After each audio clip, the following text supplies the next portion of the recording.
Let's talk about it with our leadoff panel. Joining us now is venture capitalist and entrepreneur Omeed Malik and Yale School of Management Senior Associate Dean Jeffrey Sonnenfeld, today publishing an op-ed in Time magazine titled J.D. Vance's selection as Trump's running mate frightens business leaders. We'll push back on that a bit, Jeff, in just one moment. Omeed, I want to go to you. Number one, are you happy with the pick of Vance? Because a lot of people say, well, Vance seems a little protectionist, maybe a little bit too much hillbilly elegy from the Midwest, and that could hurt the economy if indeed we get a second term. Yeah, absolutely the opposite of that. I'm actually completely thrilled with this pick. J.D. Vance, I want to disclose, is a personal friend, and I've been supporting him even before he was in the Senate. But I want your viewers to know what he did before he was a politician in the last 2 years. He was a venture capitalist, which means he is, of course, a capitalist. That job is financing the innovative companies of tomorrow. And one other point, his firm, Naria Capital, their focus was investing in the most innovative tech in the flyover states. How novel is that? Avoiding Silicon Valley in New York, but looking for innovative businesses in the Midwest, in the Sun Belt, the areas that have lost over 13 million manufacturing jobs since we had China enter the WTO. So Vance is going to be amazing for the economy. And like I said, he's the perfect pick. Jeff, your piece today seemed to imply, or didn't imply, it said that some CEOs may be worried about a Trump-Vance term, particularly Vance. But yet, Jeff, the stock market is been soaring the last couple of days and weeks. The market doesn't seem afraid. Do you realize that the stock market, in just the last year, the S&P, the whole year, has reached 40 peaks, 40 record peaks. The Dow Jones alone has hit 20. NASDAQ has hit 25 record peaks. None of this happened because of any Trump news. This has been happening, and the stock market is up 40% since Trump's been in office. So none of this has anything, since Biden has been in office, none of this has anything to do with any Trump news. And even the increase over the weekend of the horrors, and we're so thrilled that and relieved that former President Trump is okay after that nightmare Saturday night, is that most of the rise that we saw in the last week was with the Federal Reserve news, Brian. That's where it popped, and we're still experiencing that. I'm on the board, just to be in full disclosure, board of Lennar. We've been watching the big home builder. We've been watching this very closely. Our stock has soared from like 142 to 170 in the last week. That has nothing to do with Donald Trump. That has everything to do with the Tuesday night, a week ago, tonight's afternoon's announcement from the Federal Reserve. That's what we saw. We've seen about the market go up. But so Jeff, why would they be afraid of J.D. Vance? So Omeed's point, he was a venture capitalist. I mean, you know what? Just ask the people that Omeed likes to reference there, and Omeed is an old friend, is why is it that his other partners in these venture capital experiences don't stay with him? Why does Peter Thiel not back him or Donald Trump and has pledged to not give a penny? Why does Steve Case distance himself from it? Why does Paul Singer and Ken Griffin lead this active campaign to try to block the nomination? In fact, the Wall Street Journal just today said they called it curious in saying that Vance opposes the free market policies Trump will need. And we suspect the Biden White House is relieved he didn't choose a more experienced and reassuring political figure. He's a divisive person. The whole idea, I mean, the statements that he came out with, nobody was more inflammatory than the statements he came out with Saturday night, right after the shooting, just hours after the shooting, accusing the Democrats for all this, which was horrible. Of all people, agreed. Let's keep it to business. Let's keep it to business. That's his instincts, and he's in favor of antitrust. He's one of these MAGA Marxist types because he is a real assault on capitalism. He doesn't believe that companies should be able, if you're building a new business, you should be able to sell it to somebody larger. He's a big supporter of the antitrust policies. One thing I love about you, Jeff, is that you do create terms. I've made up some words. Longevity was a new word I made up, but MAGA Marxist, Omeed. I don't know what a MAGA Marxist is, Omeed, but if you in your mind could picture what that is that J.D. Vance? No, he's what I call a patriotic capitalist. It's actually the opposite of what he's saying. A patriotic capitalist includes, but is not limited to, former Democrats that Jeff conveniently omitted, like Doug Leone, the former Democrat from the head of Sequoia, who is now supporting Trump for the first time. We've talked about my friend David Sachs, also a former Obama voter who is supporting Donald Trump, as well as Elon Musk, who has supported Democrats most of the time in the past, who has now come out, as well as well-known Democratic firm, at least on the Horowitz side, both Andreessen and Horowitz have also come out and supported Trump as recently as today. But, putting all of that aside, the question remains, do we care about what Fortune 100 CEOs want? They are just status quo without any incentive to shake things up. We know the middle class is hurting. Inflation is a tax on the middle class, and since Biden has come into power, they've been paying 20% more. That is unacceptable. They won't change, and they're looking. But if I may just. It's having 10% tariffs across the board, everywhere, all the time. Every major economist, including 16 Nobel Prize winners, say that could take inflation up 10% at a minimum 3%. That's not, if you're going to attack inflation, you don't want tariffs everywhere all the time. Business leaders, large and small, are not generally protectionist, isolationist, or xenophobic. To have 100% taxes against China, that's 100%. And meanwhile, the independence of the Federal Reserve. Biden wants the same thing, Jeff. President Biden wants the same thing. He's copying Trump's policies. He's just targeted highly risky military-grade chips. That's where the targeting has been. It's not been across the board 100%, Brian. And meanwhile, the nonsense that we have in the last hour, we're not just this news outlet, every news outlet saying, oh, my goodness, he's going to let the Federal Reserve chairman stay in position. He's unequivocally. Well, if he does the right thing. Well, it's not unequivocal if he's putting conditions on it, but he doesn't have any power to change it. He is there until the term, by the way, Brian, is still 2026 in May as chairman, and he can stay on another 2 years if he wants to, just as a board member.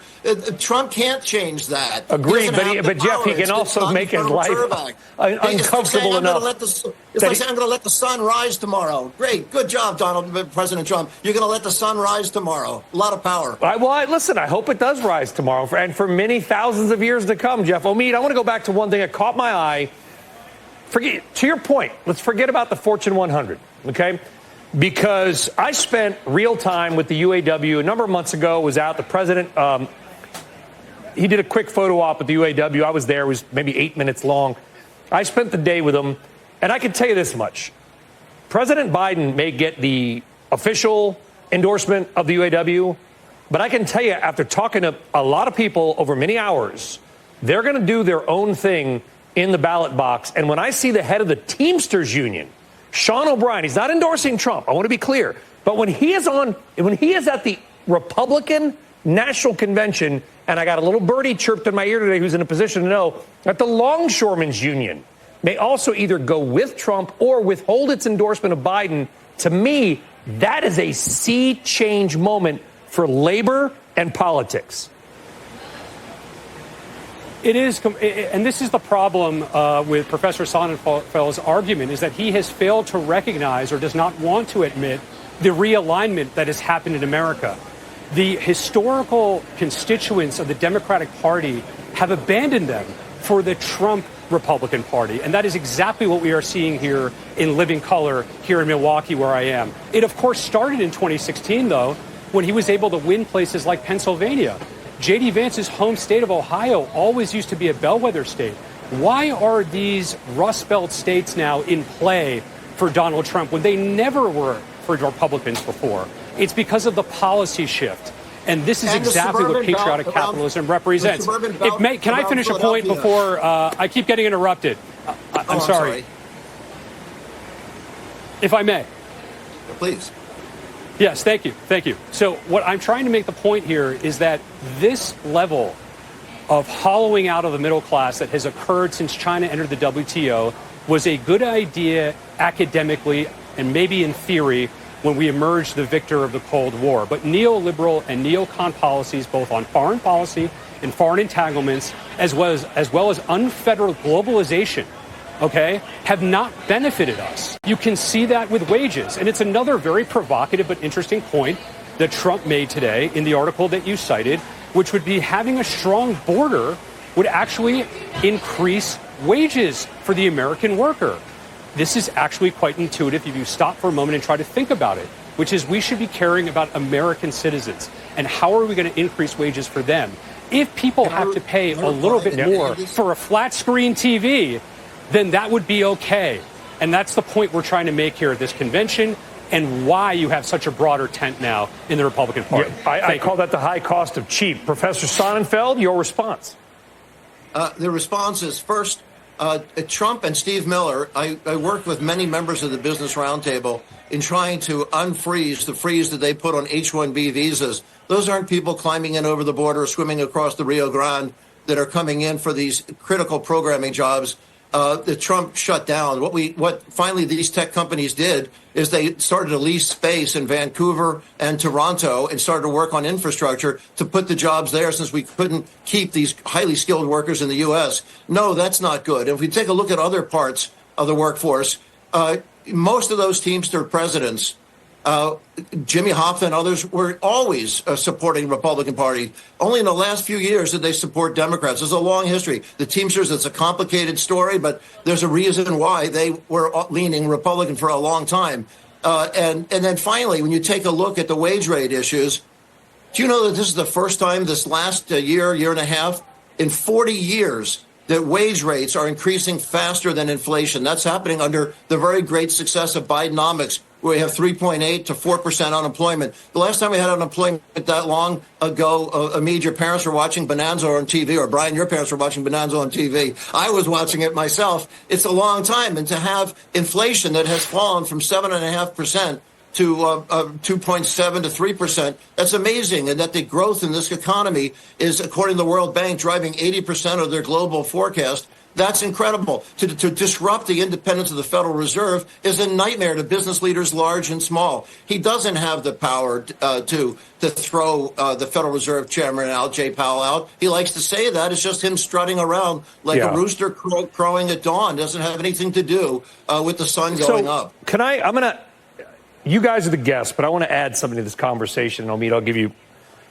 So I spent a lot of time in Wisconsin. I was there this weekend. I was in Michigan 2 weekends ago. I drive often from New Jersey up there. I drive across 80 of Pennsylvania through Scranton, just south of it, through Lordstown, Ohio, okay, where there was a big, giant GM factory forever, okay? That went away. It was supposed to be Lordstown Auto, the EV truck maker. Never really, we were there for a hot minute. Now it's Foxconn, right? Now, insert joke here with Trump in Wisconsin, but, Omeed, I can tell you this much. I spend a lot of time in the rural Midwest, and I know why the people are pissed off. And I'm not saying anybody's policies are going to be better than, I don't know if it's going to work, Omeed, okay? But the people want to believe there is something that might work, because if you tell them there's nothing that's going to work, then they've lost hope, and then guess what we get? Meth, fentanyl addiction, unemployment, broken families. We need hope. Would you agree? I see it firsthand. And so do I. And that's exactly why I left the Democratic Party, which is precisely the kind of empirical data and evidence that you're providing. It started with his election in 2016. Notably, the professor refused to respond to why the Rust Belt started to become a bastion of Republican politics. It's because these people are the ones that have been left behind.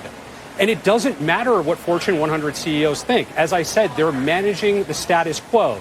The establishment wants the status quo because they are the ones that are benefiting from it. The status quo has not benefited the middle class and the working people of America. The data shows it. And what he wants to say is, don't believe your lying eyes. Don't feel the 20% more that you're paying every time that you go to the grocery store. You don't have to take my word for it. Why do 70% of Americans approve of Trump over Biden on the economy? It's why he's going to end up winning the election. The economy and the border. Those are the two most important points. So we, I think, can stipulate that the working class and the middle class of the country have gotten the short end of the stick based on these policies over the last 24 years.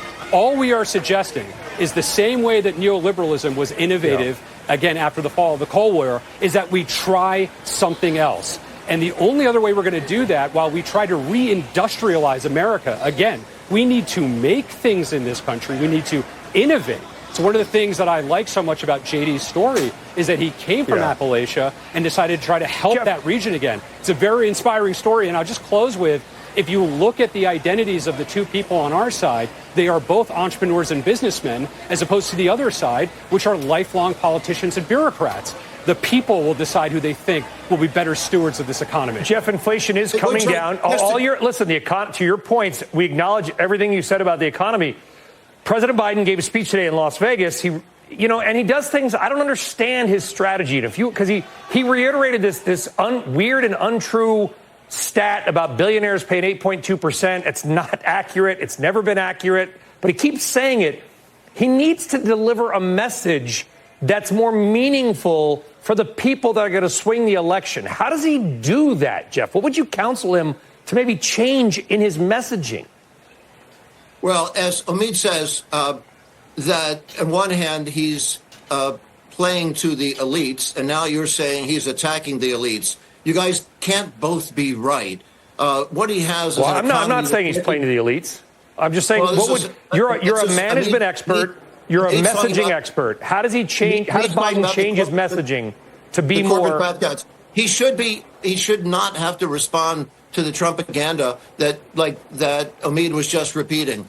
Almost all commodities are down massively. As you know, oil hasn't gone up much between $70 and $80 a barrel, despite friends of ours coming on here like J.P. Morgan and others saying, it's going to go up to $400 a barrel. It never happened. But there is a stranglehold. There are largely 3 companies, and frankly, in total 6 companies in the refineries, Brian, where the problem is, where they've had 450% increase in profits that nobody else in society has seen. The oil companies aren't seeing it, and we're seeing retail prices, but oil prices haven't fluctuated much. But we do see that there's a problem with concentration in the refineries. Same thing with baked goods. Wheat has been flat. Corn is down, like most commodities, down. However, there are baked goods. There are 3 companies that control about 65-70% of baked goods in the country. There's a problem there. And eggs, there's a problem with eggs. Joke's on you. It's that there are 100 million hens died from a virus in the last 3 months. That's 1/3 of the nation's egg supply. So there's some discrete reasons that have nothing to do with Biden financial policies. But this is an economy that's just performing extremely well. And if you've got things like lumber down 95% and metals down and everything else, and what we're seeing is a problem in 3 particular areas. That in housing was, of course, the Federal Reserve, and that's why we're seeing the surge in the financial markets right now, is because the Federal Reserve is going to be cutting the interest rates coming in September. That's what that's all about. It has nothing to do with the prospect of Donald Trump one way or another, and we can see that's what's happening over time. Fair enough. Good, informed. I think we're doing the smartest discussions out there. I will say, though, Jeff, and this is for another day, don't respond, that almost all these big food deals happened under the Obama-Biden, and somebody allowed them to happen in D.C. when you had a guy named Biden as the vice president. The Chinese most favorite nation stuff happened under Reagan, Ford. Let's fight about NAFTA. So Jeff, I'm going to give Republicans that gave China the advantages with Henry Kissinger's encouragement. And I want to credit Jeff again. Just remind everybody you were one of the ones that called out everybody that was still doing business with Russia, and you did great work. Jeff Sonnenfeld, Omeed, Malik, guys, great discussion.